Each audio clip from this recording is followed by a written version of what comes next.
Boleh, silakan.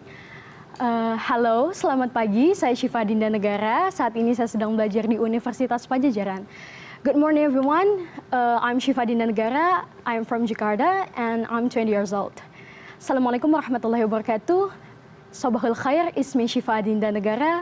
Jitu min Jakarta. 안녕하십니까. 제 이름은 Syifa Dinda Negara입니다. 저는 자카르타에서 왔습니다. 잘 부탁드립니다. 만나서 반갑습니다. 하지메마시테, 私の名前はSyifa Dinda Negaraです. 자카르타から来ました. 도우ぞよろしくお願いします. Bonjour, je m'appelle Syifa Dinda Negara.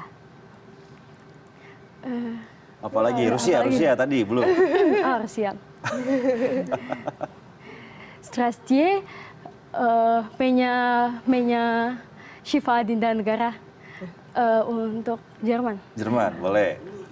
Guten Morgen, ich bin Syifa Dinda Negara.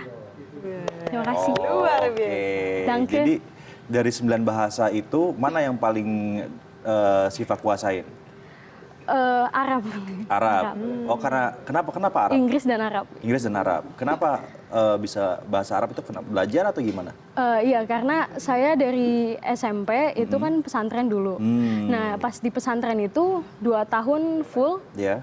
3 tahun full itu conversationnya sehari-hari bahasa Inggris sama Arab gitu. Jadi nggak boleh bahasa Indonesia karena kalau bahasa Indonesia nanti kena punishment gitu, kena iya. Berawal dari situ ternyata berawal dari harus mau nggak mau.